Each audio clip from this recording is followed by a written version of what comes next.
አትመረምሪ የምሬን እኮ ነው የምነግርሽ። ሁሉ ጋር ደረስሽ። አቡነ ጴጥሮስ ጋር አውራሽ፣ ጊዮርጊስ ከፈረሱ ጋር ሁሉ አውርተሻል። ከሁለቱ ላይ ቀረሽ አይደለም። ከወሂድ ከባቢ ከወሂድ ከባቢ ከና አቡኪ ከኛ ከሁሉም ሜሮን ምንድን ነው ያልሽው ጭብጥስ?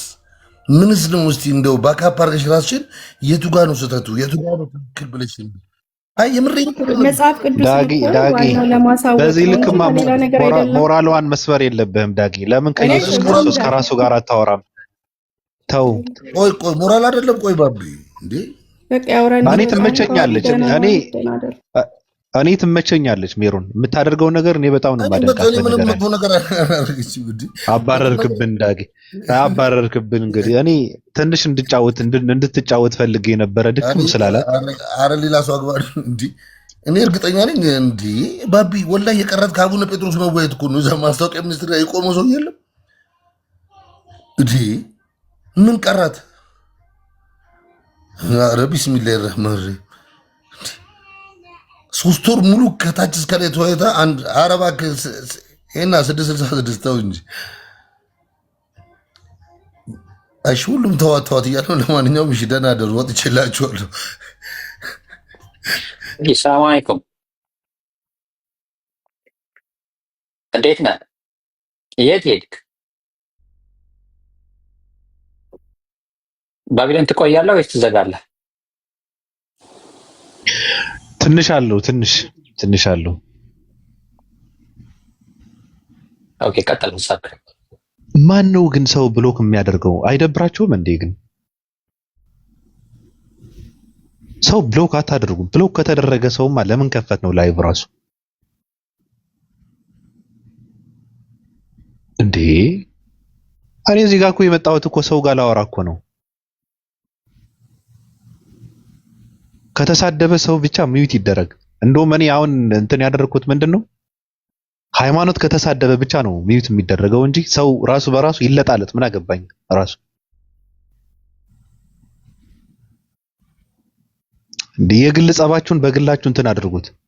በቃ ሰው ሚዩት ብሎክ በቃ እንደውም ብሎክ ወንጀል ነው። ማንንም ሰው ራሱ የሚሳደብ ሰው ራሱ ብሎክ አይደረግም። እኔ ራሴ እቆጣጠረዋለሁ። እንዴ ስንቴ ይናገራሉ። ስልጣኑ ለእንትን ብቻ ነው፣ ለተሳዳቢ ብቻ ነው። ገስቱን ራሴን እቆጣጠረዋለሁ፣ ማኔጅ አድርገዋለሁ ራሱ።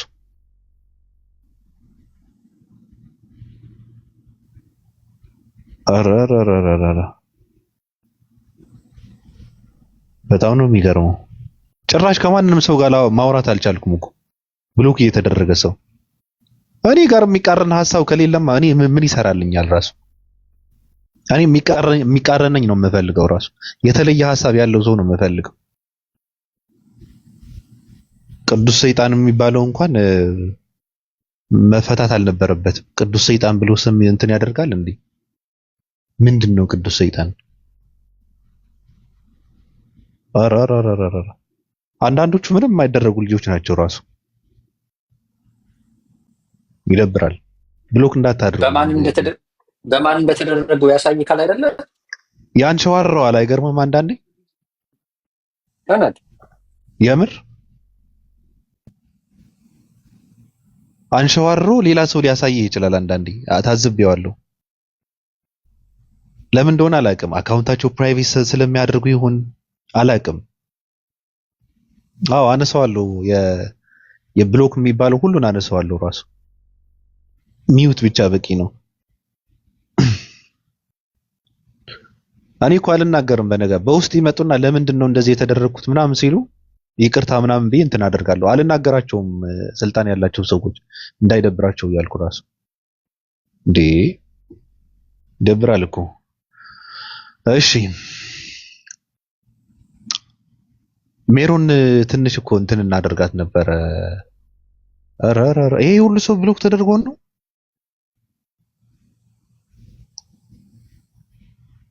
ኦይ ይደብራል። በጣም ይደብራል።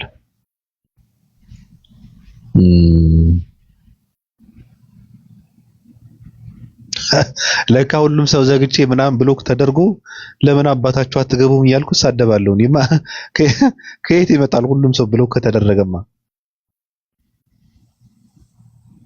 ኮኮኮኮኮኮኮ ትላለህ። አሁን ነው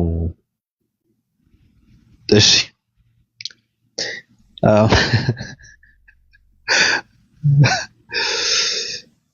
ገርማ እሺ። ሜሮን እንትን አትበለዋት። በነገራችን ላይ ሃይማኖቷ ነው መብቷ ነው። እንደዛ ካልሆነ ሰው ዝም ብሎ እኔ ካልሰማም አይባልምና ደግሞ ጸባይዋ እንትን ነው። ጥሩ ጸባይ ነው ያላት። አትሳደብም፣ ምንም መጥፎ ቃል ካፏ አይወጣም። ስትጠይቅም በስርዓት ነው የምትጠይቀው። እና እኔ ብትመጣና እንደው ትንሽ ብትጫወት ይሄ እንትኗን በመልሰው። ኧረ አነሳለሁ ራሱ በፍትሃዊነቴን እኮ ነው የምታወቀው። ሰው እንዲናገር አድርገዋለሁ። በስርዓት ካልተናገረ እኔና ሰው እንትን እንላፋለን። በቃ ለዛ ነው። ኦኬ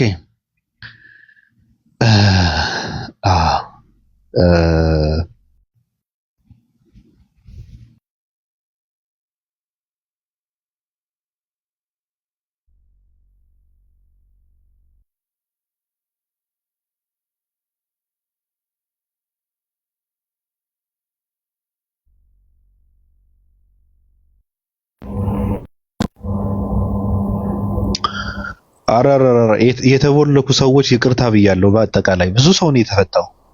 አላቅም ነበር ሁላ በዚህ ይሄን ያህል ሰው እንደተቦለከ። ይቅርታ ብያለሁ። የተሳደባችሁ እንኳን ተቦለካችሁ። ሁለተኛ ብትሳደብ እንኳን ሰው ብቻ ሳይሆን ሲኦል ራሱ ትወረወራለህ። ኤሌንቶ ባዶውን ቀራ። አዎ መንግስት አዲስ እንትን ተቀየረ። የስርዓት ለውጥ አሁን ገቢ ሲኖር ደግሞ ይገባል። እንዴት አባቱ ታዲያ እየታነቀ ይገባል። አዎ የማርያም እንዴት ነሽ? አንቺን ፈልጌ ከአንቺ ጋር ለመወያየት ነበር የመጣሁት። ባቢሎን ከፈቀደ ነው። ደህና ነሽ? How you doing? I'm very well, thank you. አፋሽ እኮ አለሁ ሁሉ አማን። ባሌ ደህና ነህ? አለሁልሽ የኔ ፍቅር። አለን። የት አባቱ ዳልቻ የሚባለው ዳልቻ ራሱ ነው አምብሎክ የተደረገው። ቀጥይ ጥያቄ አለኝ ብለሽ ነበር አይደል? እስኪ ጠይቂኝ። እስልምና ላይ ማለት ነው። እሺ ግን ደግሞ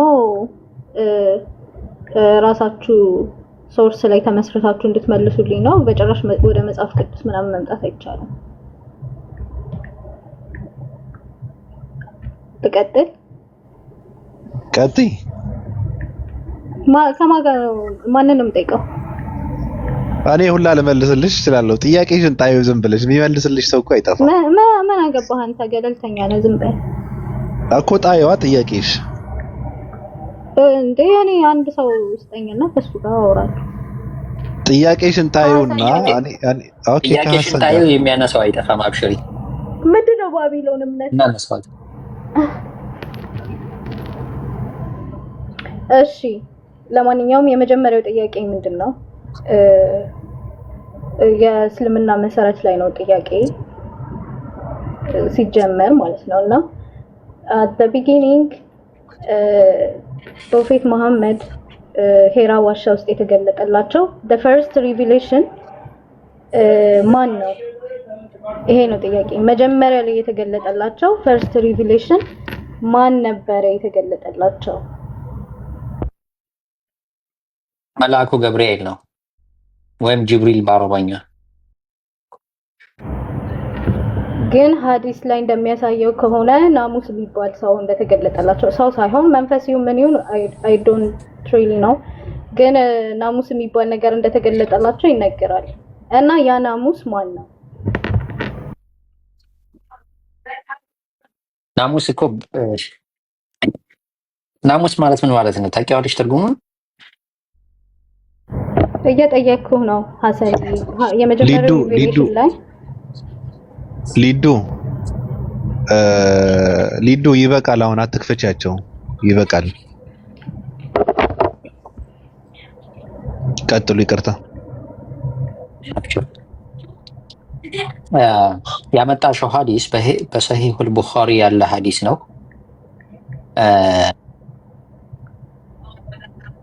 ከቋንቋ አንጻር ቀደምት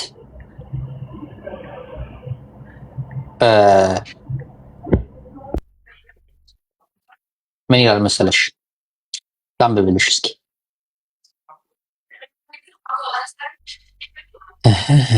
የሐዲሱን ቁጥር ይዘሽዋል? ሰላም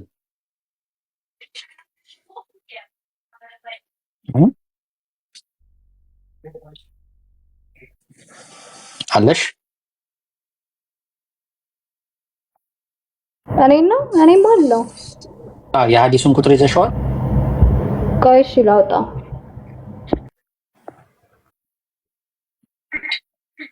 እኛ በእስልምና አስተምህሮት አንድ ነገር ላሳያችሁ። እያንዳንዱ ነገር የተዘገበና የተሰነደ ነገር ነው። ይሄ ማለት ነው።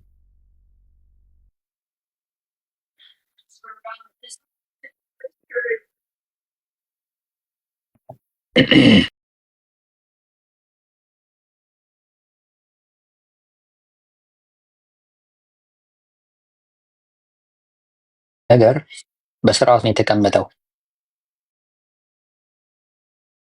ለምሳሌ መለኮተ ግልጠት የሚባል ነገር በአጠቃላይ እዚህ ውስጥ ነው የሚገኘው። ሬቨሌሽን፣ ቢሊፍ እምነት፣ ቁጥር 3 ኖሌጅ። እነዚህ 3 መሰረታዊ ነገሮች ናቸው። እዚህ መለኮተ ግልጠት ላይ የሚለውን ላይ ስንገባ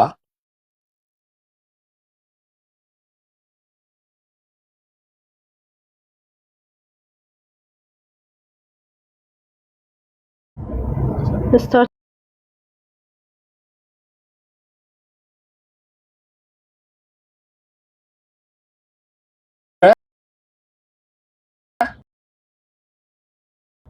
ለነቢዩ ሙሐመድ እንዴት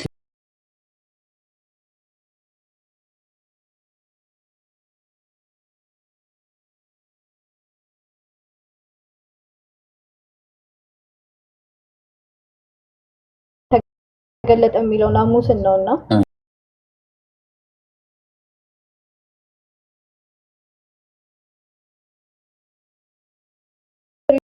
ሪቪሌሽኑ ናሙስ ነው። ያ ፈርስት ሪቪሌሽኑ ናሙስ እስከሆነ ድረስ ናሙስ ገብርኤል ለመሆኑ ምንድነው ማስረጃ?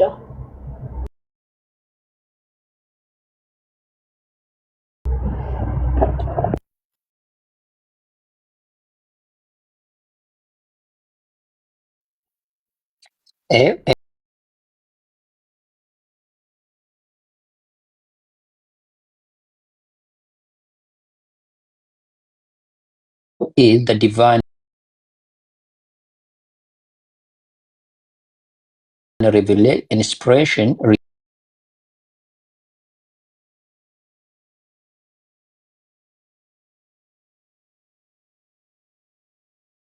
inspiration is hardest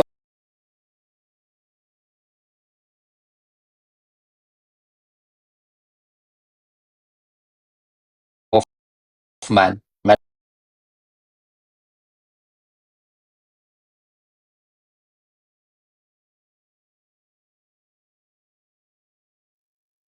አውጣለሽ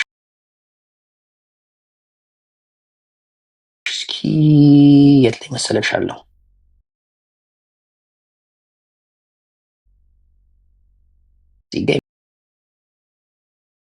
ይመስለኛል the comments of divine inspiration Allah Messenger has in the form of good dream which is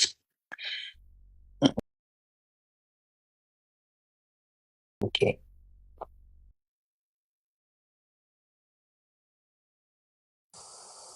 ሀሰንዬ I was talking about 160A ላይ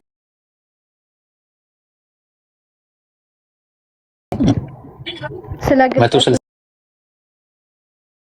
160A አመጣጡ ምናምን ሳይሆን ሳሂ ሙስሊም 160A ላይ እዛ ላይ ነው ጥያቄ እና እዛ ላይ ብናወራ 160A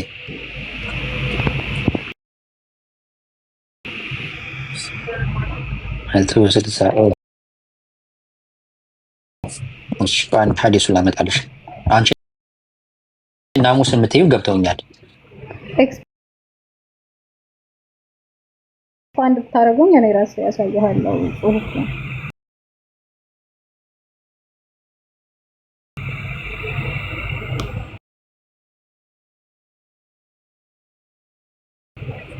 So I was talking about this verse.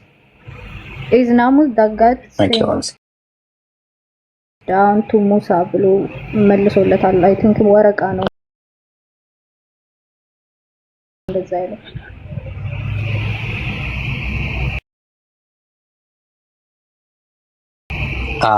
ለሙሴም የተገለጠለት ከቋንቋ አንፃር ነው ያ ወረቃ ከቋንቋ አንፃር ናሙስ ብሎ የተናገረው ከቋንቋ አንፃር ነው እንጂ ሌላ አይደለም በምን አወቃንተ በቋንቋ እኛ መልአኩ ገብርኤል ነው አንተ በቋንቋ ደረጃ መሆኑን በምን አወቃተን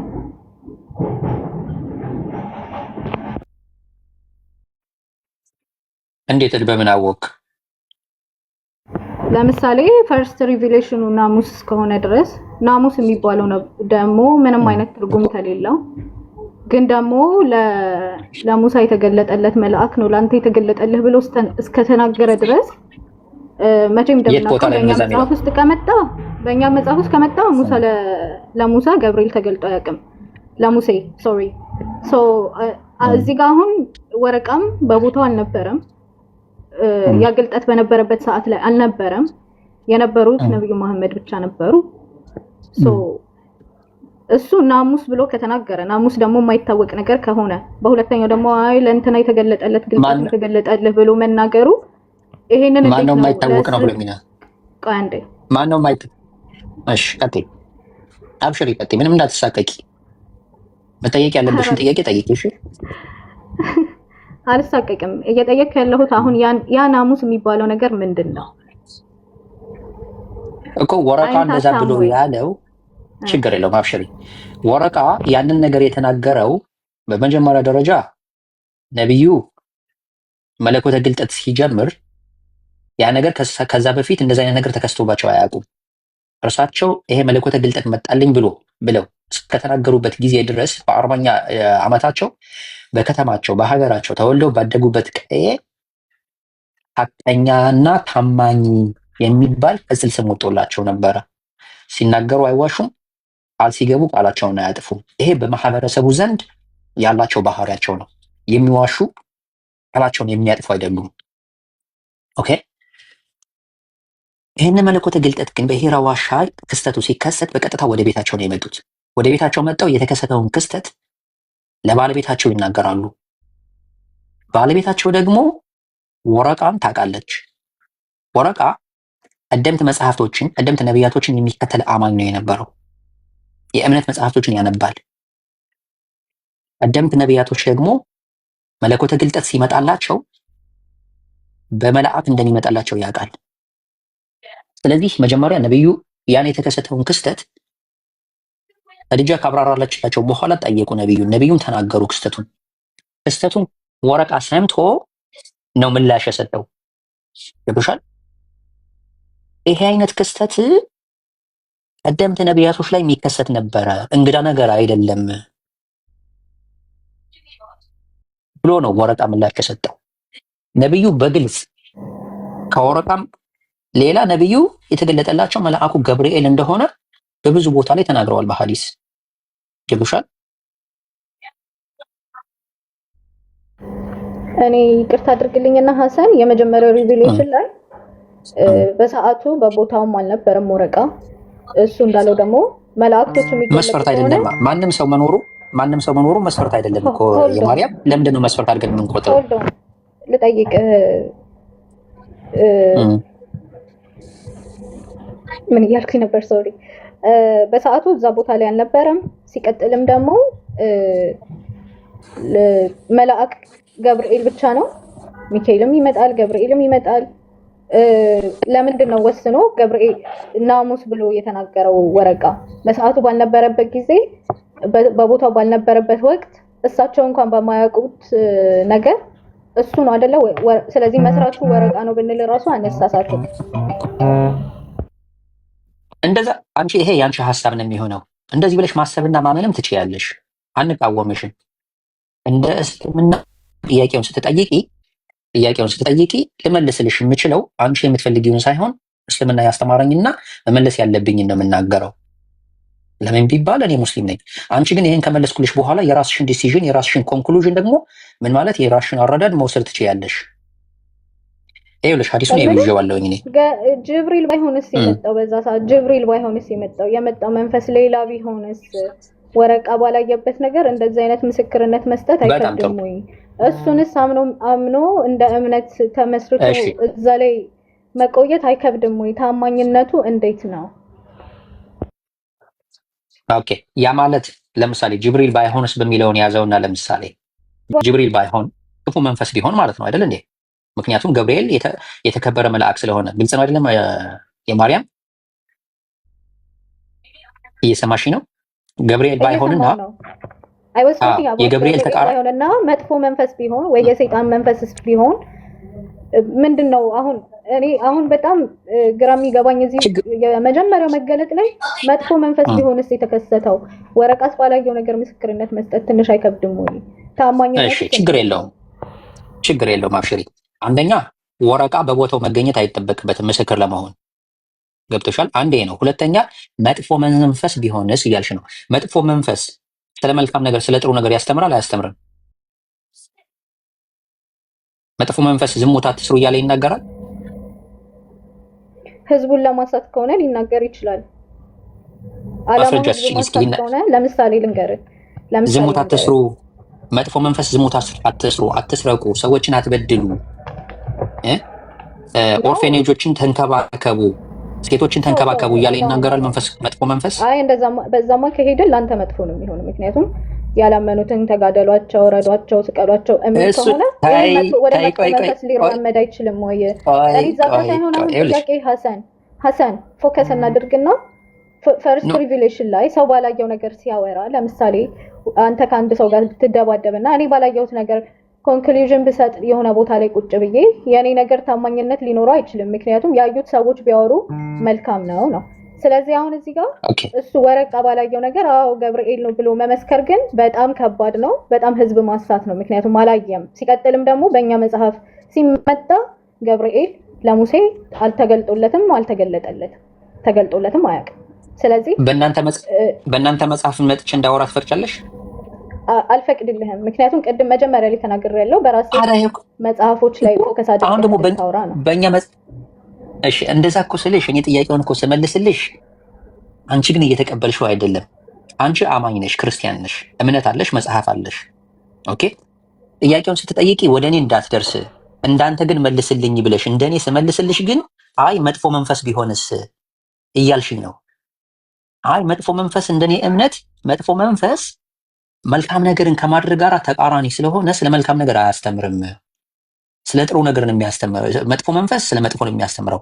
ሰይጣን ወይም ዳቢሎስ የሰዎችን ልጆች ከአምላክ የሚርቁበትን መንገድ እንጂ የሚያመቻችላቸው አምላካቸውን የሚያውቁበትን አምላካቸውን የሚቀርቡበትን ነገር አይናገርም፣ አያስተምርም። ይሄ መጥፎ መንፈስ በእናንተ እምነት እንኳን መጥፎ መንፈስ መልካም ነገር አያስተምርም አይደል እንዴ? የማርያም ያስተምራል። እኔ ላይ አትምጣ እኮ ብያለሁ። አንተ ራስህ ላይ ነው ጥያቄ ነው የጠየኩሽ። ያስተምራል አያስተምርም ነው? እኔ እምነት ያስተምራል አያስተምርም ብዬ ነው የጠየኩሽ ሐሰን። እኔ እምነት ላይ አትምጣ። አንድና አንድ ምላሽ ብቻ ስጠኝ፣ አልከራከርህም። ሰው አይ ዊል ስቶፕ። እየጠየኩ ያለው ታማኝነቱ ሳያዩ መናገር ታማኝነቱ 100% ነው ወይ? 100% ነው መናገር 100% እርግጠኛ ያደርጋል ወይ? ሁለተኛ ነገር ይሄ ልመልስልሽ። ሰላም ቆይ ልመልስልሽ መጀመሪያ ሰላም ይሄ ልመልስልሽ። በመጀመሪያ ደረጃ ነቢዩ ሙሐመድ ሰላም በርሳቸው ላይ ይሁንና ነቢይ ለመሆናቸው ወይም የተገለጠላቸው ማንነት ትክክለኛ መልካም መንፈስ መሆኑ ገብርኤል መሆኑ ምስክርነታቸው ከሳቸው የበለጠ ምስክር የለም። ምስክር አያስፈልግም። ሌላ ሁለተኛ ሰው ወይም ሶስተኛ ሰው እገሌ ነው ብሎ ስለመሰከር አይደለም እኛ የምንቀበለው። ነቢዩ ሙሐመድ የተገለጠልኝ መልአኩ ገብርኤል ነው ብለዋል። እሳቸውን እናምናቸዋለን። አለቀ። 100% ነው የምልሽ። ጥርጣሬ የለንም። አይ ይህን ነገር ለእኛ ለእናንተ ላንቺ አይመችሽም፣ ችግር የለውም አይመችሽም። መጀመሪያ ላይ እኮ አላወቁም። ማን እንደተገለጠላቸው እራሱ አያውቁም።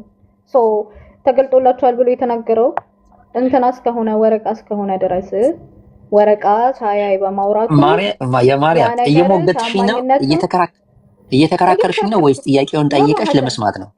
ኖ እየተከራከርኩ አይደለም።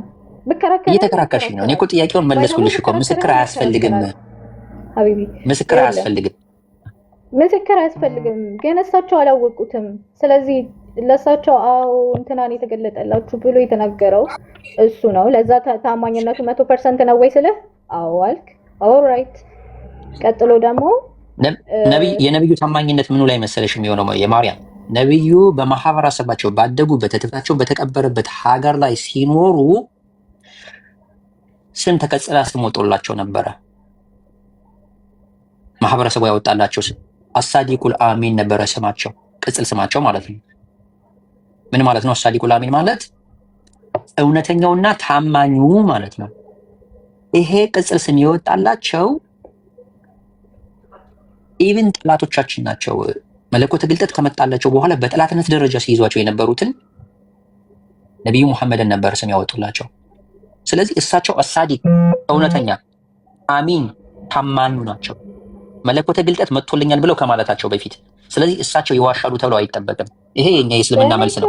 ካልተስማማሽ ወደሚቀጥለው ጥያቄ። በመሀል ጥያቄ ላንሳ። እንደ መድረክ መሪ ጥያቄ አነሳለሁ በመሀል ይፈቀድልኛል? ፈቀድልሃል? የቤቱ ባለቤት። አመሰግናለሁ። የማርያም ትመለስና ምናልባት ስልክ ገብቶበት ካልሆነ ጥያቄ አነሳለሁ።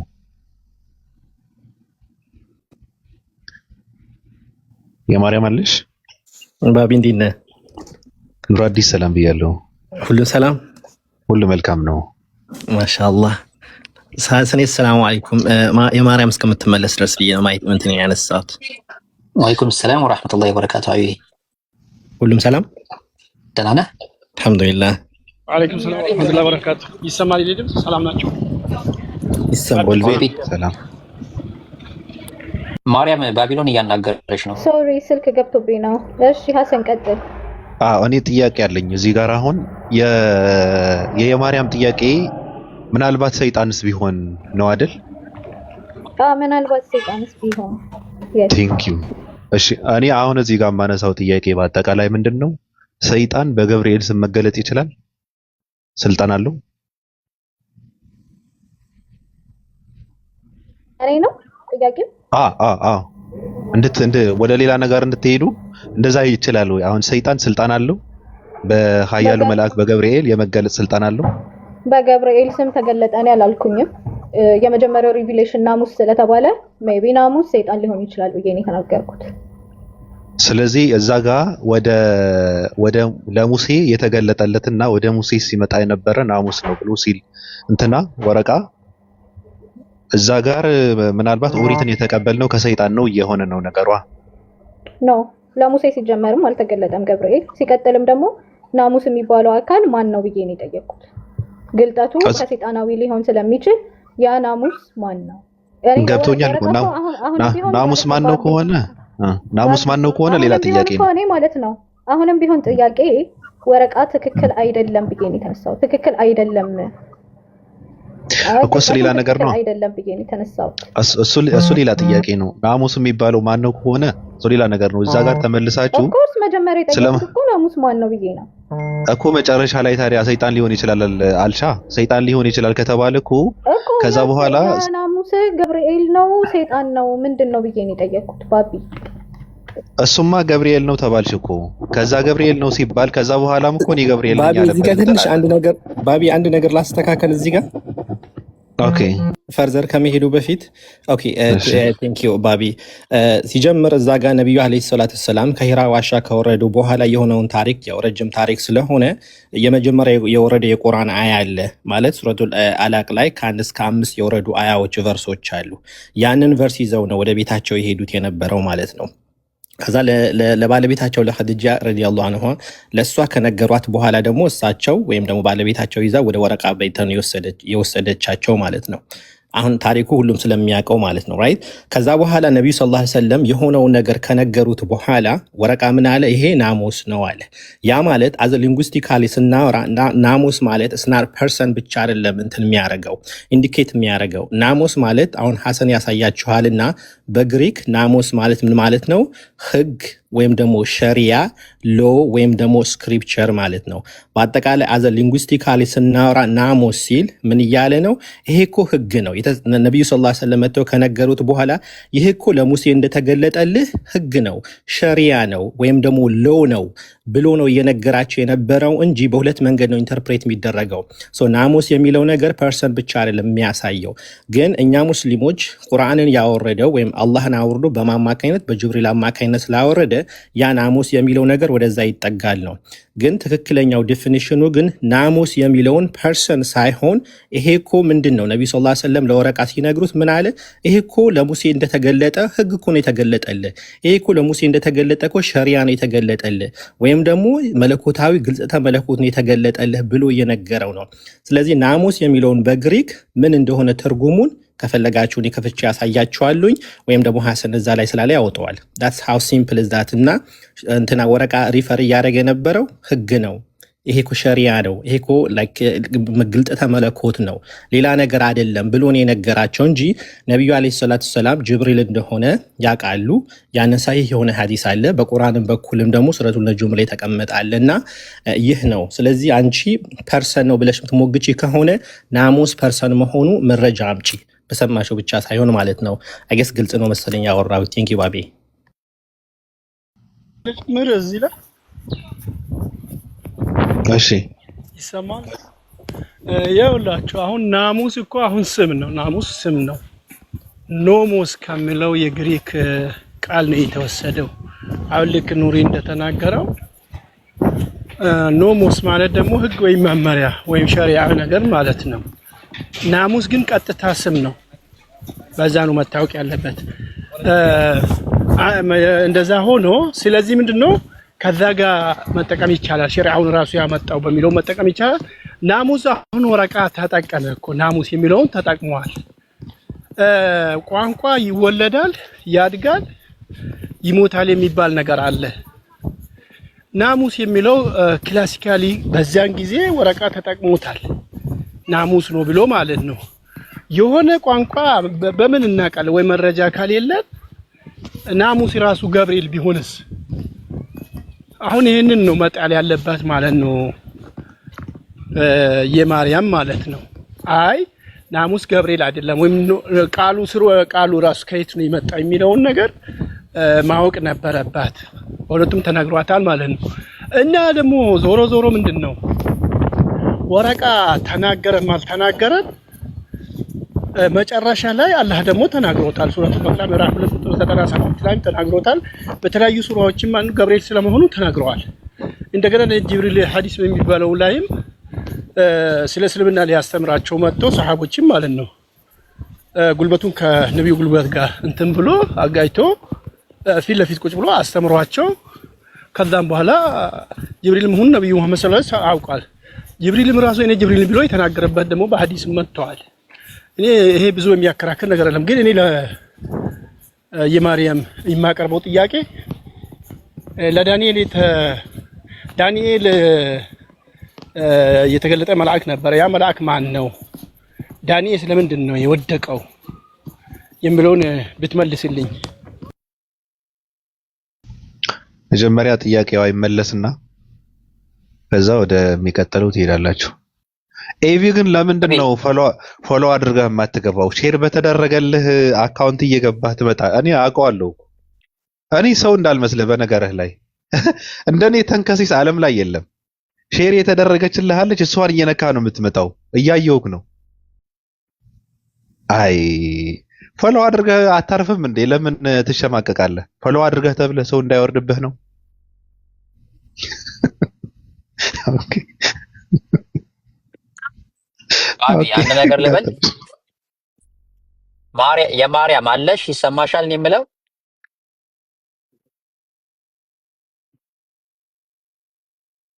የማርያም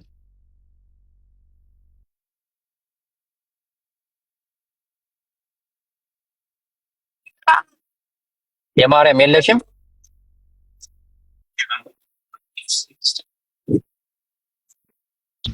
ዘራራችሁ 3-1 እኮ ነው። ሙስሊም ያልሆናችሁ ሰዎች ማለት ነው እስልምናን ስታጠኑ ወረቃ ናሙስ የሚባለውን ትታችሁ ነብይ ነኝ ብለው ከመናገራቸው በፊት የእርሳቸው ባህሪ ምን ነበረ?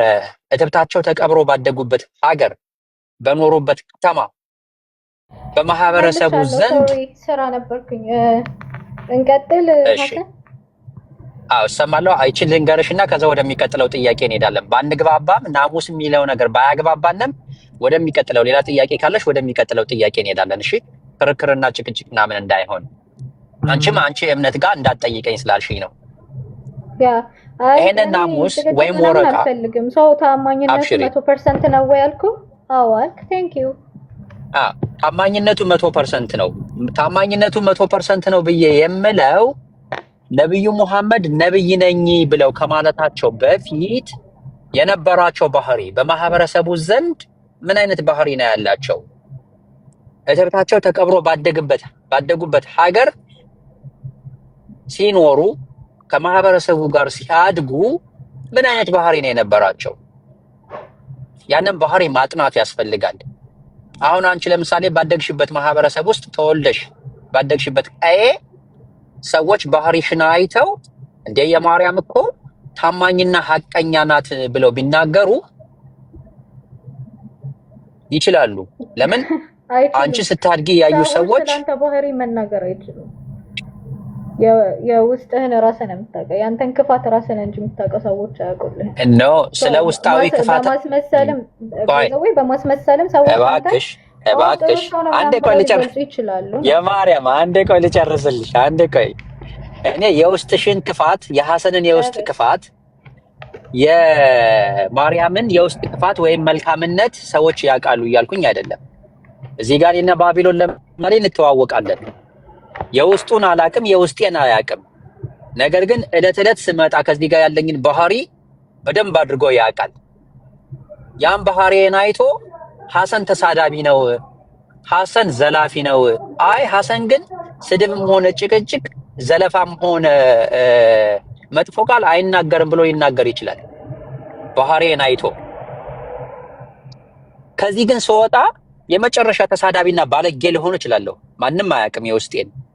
ኢቭን ወላጆች የወለዱኝ ወላጆች እንኳን አያውቁም ከቤት ስወጣ የማደርገው ነው። እቤት ግን ባደግኩበት ሰፈር በኖርኩበት ቀዬ ግን እንኳን ወላጆች ይቅርና ያሳደጉኝ ጎረቤትም እኮ እንዳሳዳጊ ነው የሚቆጠረው። ስታጠፊ የሚቆጣ መልካም ነገር ስታደርጊ ደግሞ የሚያደንቅ ኧረ እሷም የማርያም እኮ የገሌ ልጅ አይደለች እንዴ ይሉሻል ጭራሽ። ገባሽ አይደለ? ሰው ምስክር ነው ያንቺን ባህሪ አይቶ የውስጥሽን አይደለም የሚያየው የውጭሽን እንጂ። ስለዚህ ነብዩ ሙሐመድ ነብይ ከመሆናቸው በፊት እውነተኛና ታማኙ ነው የሚባሉት። ገባሽ አይደለ? የእሳቸውን ባህሪ አጥኚ ብዬ ነው እኔ ላንቺ ምክር የምመክረው። ወረቃ ናሙስ ምናምን የሚለውን ነገር ታዩ። አንድ ያ ነው። ሁለተኛ ይሄ ናሙስ የተባለው ወይም ወደ እሳቸው የመጣላቸው ለመጥፎ ነገር አያስተምርም። ዳቢሎስ መጥፎ ነገር ነው የሚያስተምረው። ሰይጣን አባውት ናሙስ መለስ ካይደል 100% እርግጠኛ ነኝ። ሌላ ጥያቄ አለሽ? ተስማማለሁ አልክ ካላል እሺ፣ ሌላ ጥያቄ አለሽ?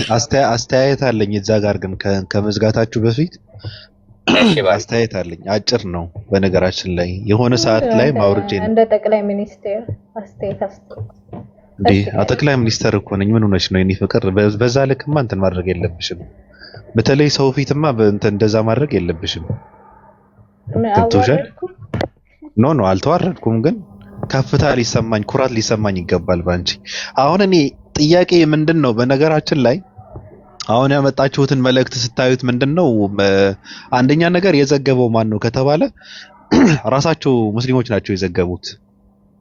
ስለዚህ ለራሳቸው እንትን እንዲሆናቸው ይሄ የታሪካቸው እንትን እንዲሆን የተቀመጠ ነገር ሚዩት አድርጌ የመኪና ድምጽ እየሰማው ነው። እዛው ስህተት መፈለግ ከባድ ነው፣ ጥንቃቄ ይፈልጋል።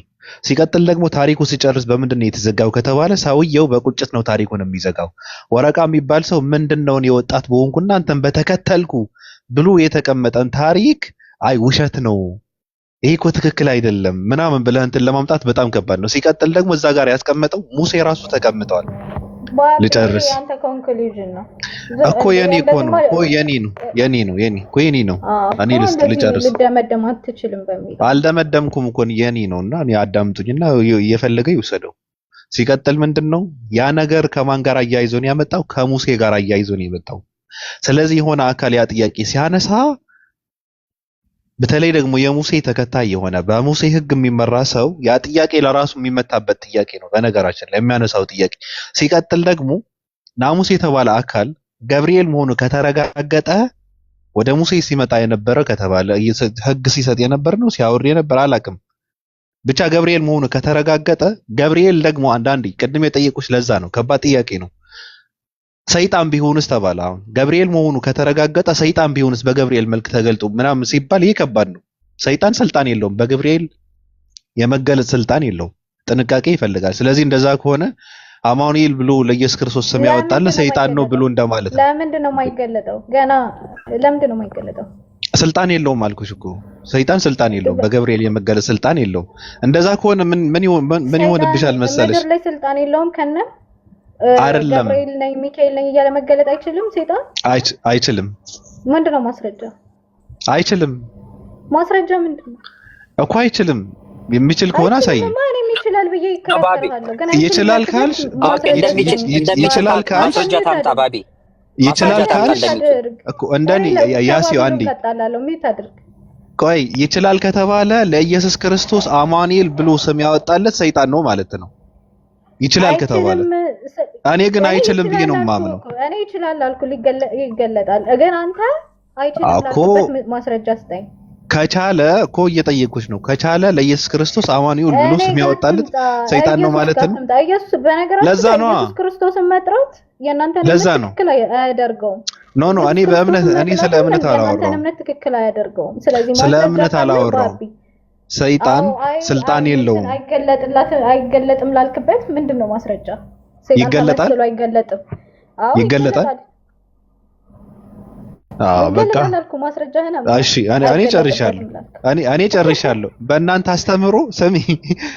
አስተምሮ ሰይጣን በገብርኤል ስም ይገለጣል የሚለው ለመጀመሪያ ጊዜ ነው የሰማሁት። በቃ እኔ ሰምቻለሁ። ይገለጣል አልኩት። አዎ ተመስገን ይገለጣል ሰይጣን። እሺ በቃ ሰምቻለሁ።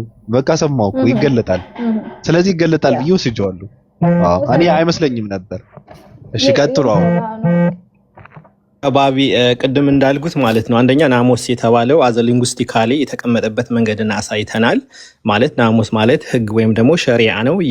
የቁርአን አያው ከነገሩት በኋላ የተፈጠረውን ሀፕን ከሆነ በኋላ ከነገሩት በኋላ ይህ እኮ እንደ ሙስሊም እንደተገለጠልህ መለኮታዊ ግልጠት ነው ወይም ደግሞ ሸሪዓ ነው ወይም ደግሞ ህግ ነው። ሸሪዓ ማለት ባይ ዘ ዌይ ምናልባት አንዳንድ ክርስቲያኖች ሸሪዓ ሲባል የሆነ እጅ መቁረጥ ይመስላቸዋል እና ሸሪዓ ማለት የአላህ ህግ ማለት ነው። እያንዳንዱ የምናረጋ ነው። እኔ አሁን እሰግዳለሁኝ፣ መስገዴ ሸሪዓ ነው። እጾማለሁኝ፣ ሸሪዓ ነው። ቁርአን እቀራለሁኝ፣ ሸሪዓ ነው። ለወላጆች ደግ እሆናለሁኝ፣ ሸሪዓ ነው። ጠቅላላ ሸሪዓ ማለት ላይክ ዘ ዌይ ኦፍ ላይፍ ነው። የምንኖርበት መንገድ ጠቅላላ ሸሪዓ ህጋችን ነው እና ያ ነው እያለ የነበረው ናሙስ ነው ሲል መገልጠተ መለኮት ህግ ነው፣ ሸሪያ ነው እያለው ነው። ሌላው ቅድም ላነሳቸው ነገር ሱብሃንአላህ ወላሂ አእምሮ ያለው ሰው እኔ እንጃ ይሄንን ክፉ መንፈስ ነው ብሎ የሚያስብ ሸይጣን ነው ብሎ ክርስቲያኖች ብዙ ጊዜ ክሌም ያደርጋሉና ባይ ዘ ዌይ መጽሐፍ ቅዱስ ውስጥ የተረገመው ኢየሱስ ነው። አንዴ አዳምጪ ፕሊዝ ፕሊዝ፣ በእናትሽ መጽሐፍ ላይ እንዳትመጣ መጀመሪያም ተናግሬያለሁ። ስገባ እሺ ኮንትሮል ታረጊ። በሐሳብ መሞገት ምቺ ከሆነ በሐሳብ ሞግቺ ከሆነ በሐሳብ ሞግቺ ማለት ነው። እኔ ማስረጃ እመጣልሃለሁ። ገብርኤል ነኝ ብሎ ተገልጦ ነብዩ መሐመድ ከነ ተከታዮቹ ለጣዖት ሰግደው ከዛ በኋላ ማን ስገድ አለህ ብሎ ሲጠይቀው ተመልሶ ገብርኤል መጥቶ ማን ስገድ አለህ ብሎ ሲጠይቀው የማርያም አንተ ነህ ያልከኝ የማርያም ዋሹ ሀዲስ አመጣልሃለሁ። አይደለም እኔ ቤት እኮ ልንገርሽ፣ እኔ ቤት ብሽሽቅ በፍጹም አይፈቀድም። አንዱ ቃል መጀመሪያ ተቀበሉ ቢሉን ሰምታኝ ከሆነ መጽሐፌ ላይ እንዳትመጡ ብያለሁ። የራሳችሁ መጽሐፍ ተመርኩዛችሁ መልሱ ብዬ ነው የገባሁት። ሐሳብ በአጠቃላይ ሐሳብ ነው እየተሰጠ ያለው እኮ አሁን እኔ እንደሰጠሁት ማለት ነው። ኑራዲስን እንደ ሐሳብ ነው የተናገርኩት እኮ እኔ ኑራዲስ እየተናገረ ያለው ስለጠየቅሽው መልስ ሳይሆን አጠቃላይ ሐሳብ ነው፣ አስተያየት ነው እየሰጠ ያለው። ገብቶሻል? ስለዚህ እንትን አድርጉት፣ ረገበሉና ጥያቄ ካለ ጥያቄ መመለስ አለበት። በቃ እንደዛ ነው መሆን ያለበት እንጂ አንዱ እንትን ይጠላል አንዱ ደግሞ እንትን ያደርጋል። ይሄ ከባድ ነው። ያ ቴንክ ሀሳቤ ለማስቀመጥ ነውና ምክንያቱም አሁን ይሄን ልልበት የተገደድኩት ምንድነው ብዙ ጊዜ ክርስቲያኖች የሚያነሱት ሰይጣን ነው ወይም ክፉ መንፈስ ነው ብለው ነው የሚያነሱትና ያ ነገር ደግሞ ቤቱም ላይክ ብዙ ጊዜ ስናወራ ንጽጽር እስከሆነ ድረስ ግዴታ ያንን ሃይማኖት ደግሞ ማንሳት ግድ ይላልና እንደ ቁርአን የተረገመው ሰይጣን ነው። ሰይጣን በቁርአን የተረገመ ነው እና ያ ጀማ ተመልከቱ፣ ሰይጣን ተናጋሪ ሆኖ ቁርአን ሰይጣን የተረገመ ነው ብሎ ይናገራል። እንደ መጽሐፍ ቅዱስ ደግሞ ኢየሱስ ክርስቶስ የተረገመ ነው። በእኛ ደግሞ ኢየሱስ ክርስቶስ የተከበረ ነብይ ነው። ሲቀጥል ደግሞ ማለት ነው ሰይጣን አንድን አምላክ በብቸኝነት አምልኩ፣ የኔን ኮቴ አትከተሉ፣ እኔ በእርግጥም ለእናንተ ቀንደኛ ጠላታችሁ ነኝ፣ ለወላጆቻችሁ ደግ ሁኑ፣ ከአስካሪ መጠጥን ራቁ፣ ዝሙትን አትቅረቡ፣ ለወላጆቻችሁ ደግ ሁኑ፣ ክፉን አትስሩ፣ የነፍስን ያለ አግባብ አትግደሉ፣ ራቆታችሁ እንደተወለዳችሁ ነገ ፈጣሪያችሁ ዘንድ ራቆታችሁ ትቆማላችሁ፣ አምላካችሁን በብቸኝነትን አምልኩ፣ ያን የአብርሃምና አምላክ የሆነው የይስሐቅን የያዕቆብን የኢየሱስን የሙሴንና አምላክ የሆነውን አምልኩ፣ እኔ ለእናንተ ቀንደኛ ጠላታችሁ ነኝ ብሎ ሰይጣን ያስተምራል። ያጀማ ወላሂ አእምሮ ያለው ሰው ይሄን ያስባል? ሰይጣን ይሄን ያስተምራል? እኔ ለእናንተ ቀንደኛ ጠላታችሁ ነኝ፣ እኔን አትቅረቡኝ፣ እኔ በእርግጥም የተረገምኩኝ ከአላህ ራህመት የራቅኩኝ ነው ብሎ ሰይጣን ያስተምራል? አእምሮ ያለው ሰው ይሄን ያገናዝባል? እኔ ተረገምኩኝ ነኝ፣ እኔ ተረግሜ ያለሁኝ ከአላህ ራህመትም የወጣሁኝ ነው፣ ለኔ በእርግጥም ዘላለማዊ የሆነ ሲኦል አለኝ፣ የኔ ኮቴ አትከተሉ፣ የአብርሃም መንገድ ቀጥተኛ መንገድ ሲሆን የአብርሃም መንገድ ተከተሉ፣ አብርሃም ከዚህ በፊት ቀጥተኛ ሰው ነበርና የሱ መንገድ ተከተሉ፣ ለወላጆቻችሁ ደግ ሁኑ፣ ሰላታችሁን ስገዱ፣ ዘካችሁን ስጡ፣ ረመድዋናችሁን ጹሙ፣ ክፉን አትናገሩ፣ ለሰዎችን እዘኑ፣ አላህ እንዲያዝንላችሁ፣ ያ የፈጠራችሁ ፈጣሪ ብቸኛውና በብቸኝነቱን አምልኩት ብሎ ሰይጣን ያስተምራል። ይሄ አእምሮ ያለው ሰው ያስባል?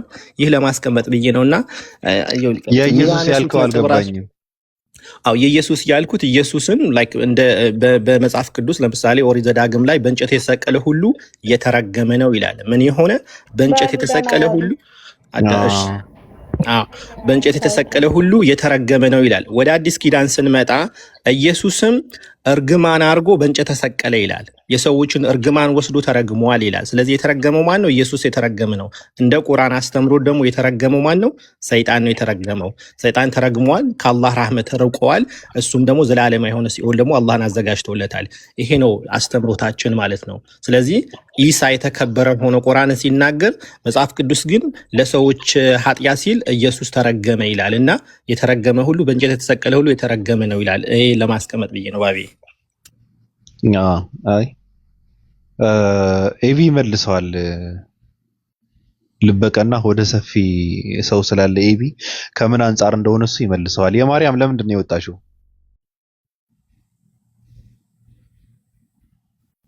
ለምን ወጣሽ? እንደዛ የሚል መጽሐፍ ቅዱሳዊ ቃል ነው። ከምን አንጻር እንደተባለ ማስረዳት አትችይም? የማርያም እኔ እኮ ለዚህ እኮ ነው እንትን የሚለኝ። በነገራችን ላይ ቃል አለ። ቃሉ ሲጠራ ሰው የሚያኮርፍ ከሆነ እኮ በጣም ከባድ ነው አይደል? መጽሐፍ ቅዱሳዊ ቃል እኮ ነው። ስለዚህ ከምን አንጻር እንደተባለ ይሄ እንደዚህ ነው ምናምን ተብሎ ነው የሚተረጎመው።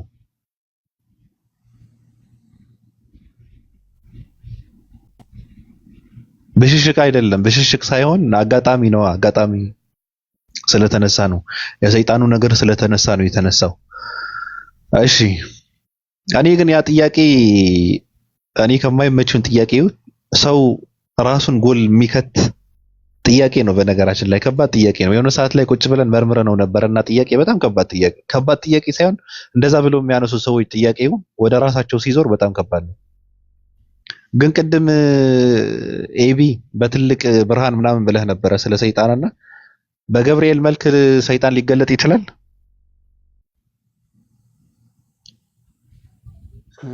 ያ መጽሐፍ ቅዱስ ስለሚል ነው። ቆሮንቶስ መጽሐፍ ላይ ራሱ የብርሃን መልአክ ተመስሎ ይመጣል ይላል እና ኦፍ ኮርስ ኢየሱስንም ምናልባት ቅድም እንዲሁም ሐሰንን እያልኩት ነበር። ለምሳሌ ሞርሞኖች ጋር ስትሄድ ጆሴፍ ስሚዝ የሚባለው ሰውዬ እንደዚህ አይነት መገለጥ እንደታየው ጀምሮ ነው ሐሰተኛ አስተምሮ ነው የሚቀጥለው።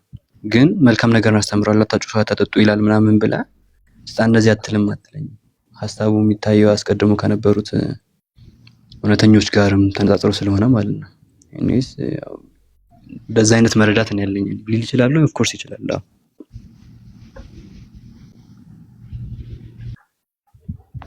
ሊገለጥ ይችላል። ያ ሊገለጥ ይችላል። ሊያስመስል ማለት ነው። ሊሆን አይችልም እኮ ግን ሊያስመስል ይችላል።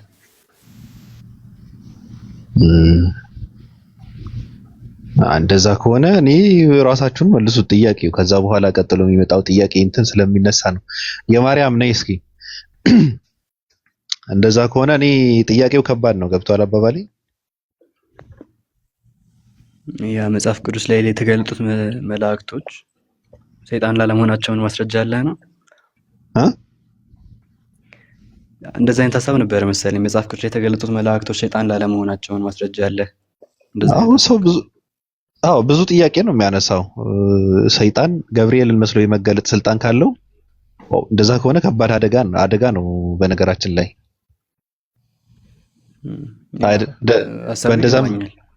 እሺ ግን አሁን ብዬ ነበረ ክሌም ሊያደርግ ይችላል ወይ ያየው ሰው አምላክ ተገልጠልኝ ወይ አምላክ መልአክ ተገልጠልኝ ሊል ይችላል ወይ? ኦፍ ኮርስ ይችላል። ግን አሁን ያ የተገለጠልኝ ያለው መልአክ ምንድን ያስተማረው ነው? ከአምላክ የሆነ መልእክት አስቀድሞ ከነበሩት መልእክቶች አንደኛ አይጣረስም፣ ሁለተኛ ያ የተገለጠለት መልአክ በምን አይነት መንገድ ነው እሱን አፕሮች ያደረገው?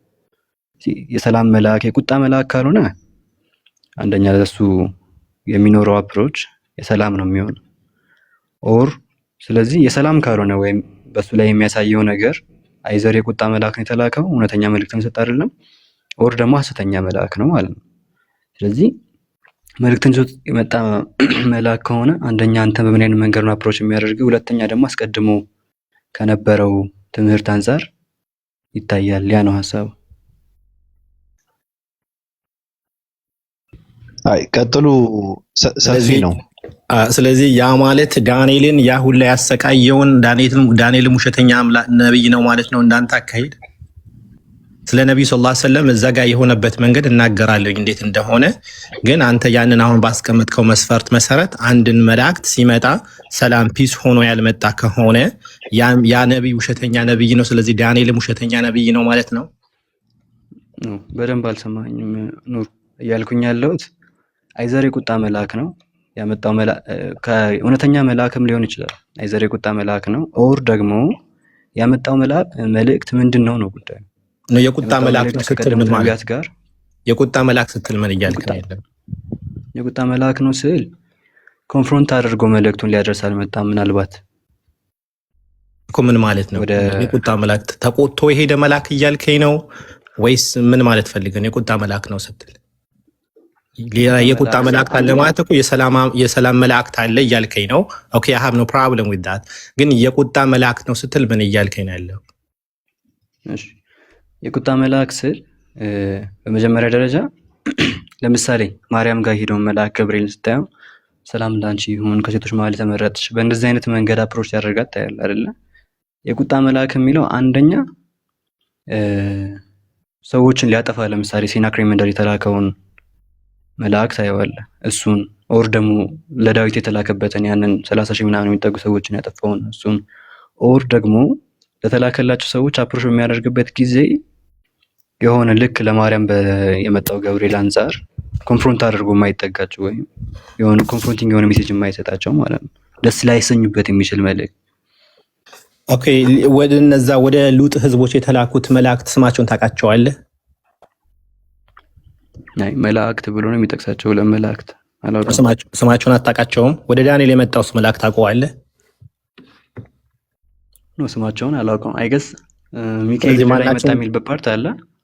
ስለዚህ መላእክቶቹ ስማቸው ካላወቃቸው ዝም ብለህ ጀነራላይዝድ እያደረክ ነው የቁጣ መላእክት የሰላም መላእክት እያልክ እነዛ መላእክቶቹ ማን እንደሆነ ካላወቅ ወደ ዳዊት የተላከው መላእክት ምን አይነት መላእክት እንደሆነ ወይ ማን እንደሆነ ካላወቅ ወደ ሉጥ ወይም ደግሞ ወደ እነዛ ሰዓት እንትን ምንድነው ይሄ ሰዶሞች ወደዛ የተላከው መላእክት ስሙ ማን እንደሆነ ካላወቅ ወደ አብርሃም የመጡ ደግሞ መላእክት ስማቸው ማን እንደሆነ ካላወቅ ጀስት ኖርማሊ ዝም ብለህ የቁጣ መላእክት የሰላም መላእክት ነው የምትለው። ይሄንን የቁጥ ለምሳሌ አሁን ለሉጥ ህዝቦች የተላከው መላእክት ስሙን የምታውቀው ከሆነ ለምሳሌ ለሉጥ የተላከው መላእክት ስሙ ይሄ ነው፣ ለማርያም ደግሞ የተላከው ደግሞ ይሄ ነው። ስለዚህ ማርያም በእንደዛ መንገድ ነው አፕሮች ያረጋት።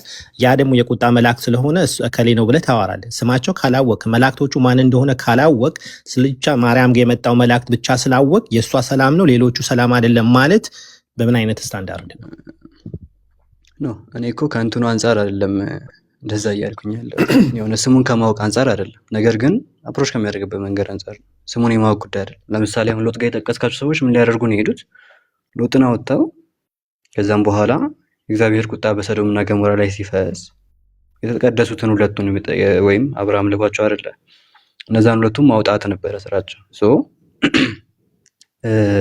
እነዛ ሁለቱ መላእክት ሜቢ በሁለቱም አይነት መንገድ ልታቸው ትችላለህ። ሲያሳውሩ ምናምን ታያለ። የሆነ መልእክትን ይዘው ሳይሆን የመጡት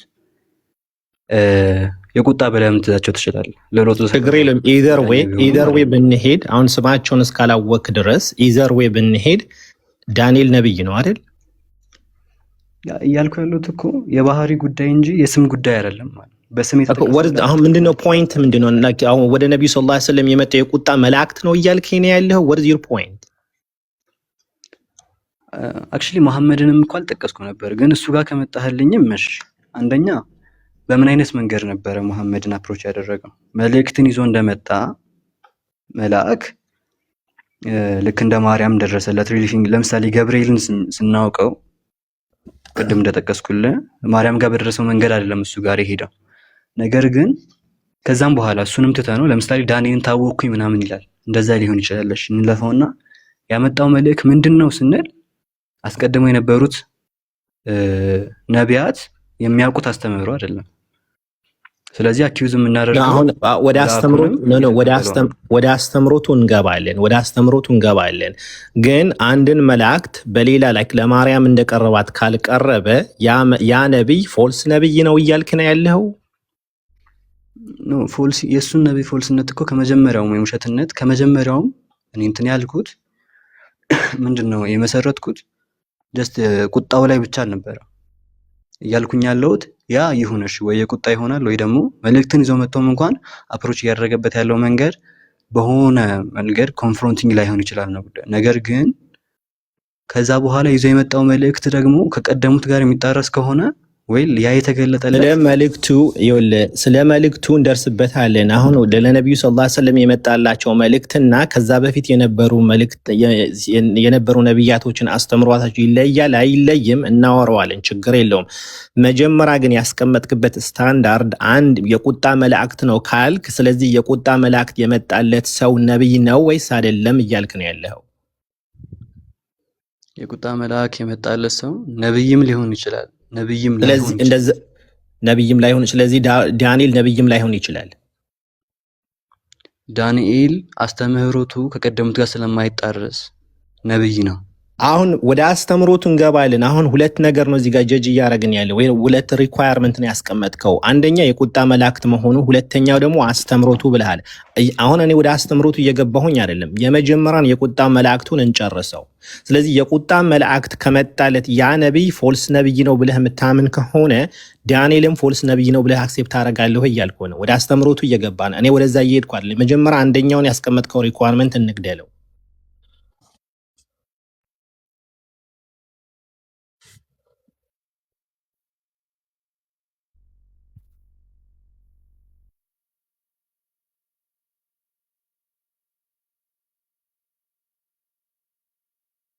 ኦኬ ሶሪ ቆየ መሰለኝ። ያ ባይዘይ ከመጀመሪያው